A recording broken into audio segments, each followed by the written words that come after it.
मंत्रालय की एक बहुत बड़ी कंपनी एचएएल है जो लखनऊ की शान है, जहां पर जहाज बनने का काम होता है। रक्षा मंत्री ने रक्षा मंत्रालय की उस एचएएल कंपनी को भी बेचने का काम किया, जो 20,000 रुपये प्रति वर्ष का लाभांश देती है। अगर उनका बस चले तो पूरे लखनऊ को अडानी की हार बेचने का काम करते हैं। उनकी जो रक्षा मंत्री हैं, उनकी नीति ये है कि 25 साल का नौजवान हमसे कहता है कि हम 4 साल सेवा करने के बाद जब हम लोग चैन से घर में सोते हैं तो वो बर्फीली चोटियों पर इस देश की सेवा करता है। उसको 4 साल के बाद रिटायरमेंट कर दिया गया।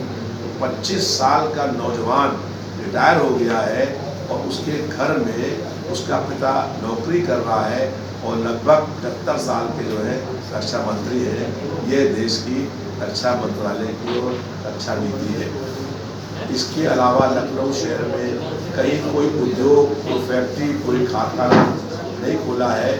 केवल जो है वो यहाँ पर 5 साल के बाद आते हैं और उनको जनता की समस्याओं से कहीं कोई मतलब नहीं है।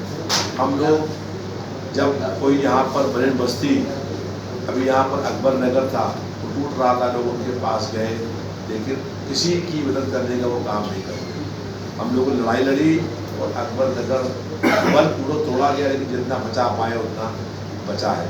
लखनऊ शहर में कई बड़ी बस्तियाँ हैं जो हम लोगों ने उन लोगों को वहीं पर मालिकाना हक दिलवाया है। बालूगड्ढा की नारायण रोड पर बस्ती है, पहले उस बस्ती को वहाँ पर लोगों को बसाया और उसके बाद वहीं पर लोगों को मालिकाना हक दिलवाया और फिर वहाँ लोगों ने पक्के मकान बनाए। ऐसे ही रविदास नगर है, जहाँ पर लोगों को बसाया पहले हम लोगों ने, उसके बाद वहीं पर उन लोगों को मालिकाना हक दिलवाया और कई मंजिला मकान लोगों के बन गए हैं। ऐसे ही नबीउल्लाह रोड नई बस्ती जो है, वहाँ लोगों को बसाया और फिर उन लोगों को वहीं पर मालिकाना हक दिलवाया। हम लोगों का ये प्रयास है और जनता से वादा है कि कोई भी बरेन बस्ती जितनी है उन सब लोगों को वहीं पर मालिकाना हक दिलवाएंगे और उस पैसे से जो पैसा आएगा उससे वहीं पर विकास होगा और जो लोग रहते हैं उनकी पक्की इमारतें और बिल्डिंग वहाँ होने का काम होगा। हम चुनाव जीतेंगे तो चुनाव जीतने के बाद इंडिया की सरकार बनेगी तो लखनऊ की तस्वीर बदल देने का काम करेंगे। यहाँ पर लखनऊ शहर में कोई झुग्गी झोपड़ी नहीं होगी। हर उस झुग्गी झोपड़ी पर जो आज यहाँ पर है वहाँ के निवासियों का मालिकाना हक मिलेगा और वहीं पर उनका उसी जगह पर उनका पक्का मकान होगा। जिस जगह पर आज बरेन बस्ती है वहाँ पर कॉलोनी होगी और वही लोग रहेंगे उसमें जो लोग आज रहते आ रहे हैं। भारतीय जनता पार्टी की सरकार में बस्तियों को उजाड़ करके वहाँ होटल मालिकों को देने का काम हुआ है। हम लोग उन लोगों को ही मकान देंगे जो मकान वहाँ पर लोग रहते हैं और उनको वहीं पर जो है पक्का मकान बनाने का काम होगा। हम लोगों ने जनता से वादा किया है कि हम गरीब लोगों को जो है बिजली देने का काम करेंगे। हर मोहल्ले में सरकारी स्कूल होगा जहाँ पढ़ाई होगी पब्लिक स्कूल थी। हर मोहल्ले में सरकारी अस्पताल होगा जहाँ दवा, इलाज और जांच निःशुल्क होगा। जो गरीब महिलाएं हैं उन सब गरीब महिलाओं को 8,500 रुपया प्रति माह यानी साल में 1 लाख रुपया पेंशन मिलने का काम होगा, जिससे गरीबी दूर होगी। भाजपा सरकार ने 10 साल पहले कहा था कि हम नौजवानों को 2 करोड़ नौकरी देंगे। इसके नाम पर उन्होंने लोगों को ठगने का काम किया है। केवल परीक्षाएं हुई, परीक्षाओं के पर्चे लीक आउट कर दिए गए और उसके बाद परीक्षाएं निरस्त कर दी गई और नौकरी समाप्त हो गई। अभी पुलिस भर्ती परीक्षा हुई, उसमें 60 लाख लोगों ने फार्म भरा और फार्म भरने के बाद पर्चा लीक आउट हो गया और परीक्षाएं निरस्त हो गई। ये खेल चल रहा है 7 सालों से। भाजपा ने कहा था कि 2 करोड़ लोगों को नौकरी देंगे, लेकिन आज भी 30 लाख भारत सरकार में पद खाली पड़े हुए हैं। हम लोगों ने ये ऐलान किया है कि सरकार बनने के बाद पहली कैबिनेट की मीटिंग में 30 लाख भर्तियाँ शुरू होगी और 15 अगस्त पर जब लाल किले पर जो प्रधानमंत्री होगा तिरंगा फहराएगा, उससे पहले 30 लाख लोगों को नौकरी मिलने का काम पूरा हो जाएगा। भाजपा सरकार लोगों को सड़ा हुआ राशन बांट रही है और जो कोटेदार है उनको राशन कम दिया जा रहा है, जिसके कारण से यह तो कोटेदार अपने पास से पूरा कर रहा है, एक जो आगे लोग हैं उन्हें कम मिल रहा है।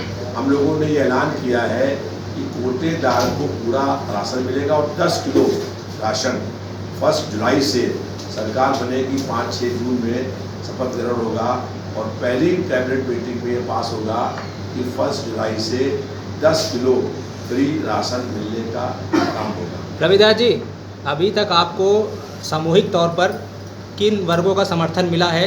साफ तौर पर जैसे समर्थन मिलता है सामूहिक तौर से। देखिए, हम लोग जो है पिछले 49 सालों से लगातार यहाँ संघर्ष कर रहे हैं और आज से 49 साल पहले संपूर्ण क्रांति का आंदोलन चला था और उसमें हम शामिल हुए थे और उसमें 20 महीने जेल के अंदर बंद रहे थे। तो उसके बाद जो लोग भी आज लखनऊ शहर के अंदर निवासी हैं, वो सब वर्गों के लोग हमारा साथ दे रहे हैं।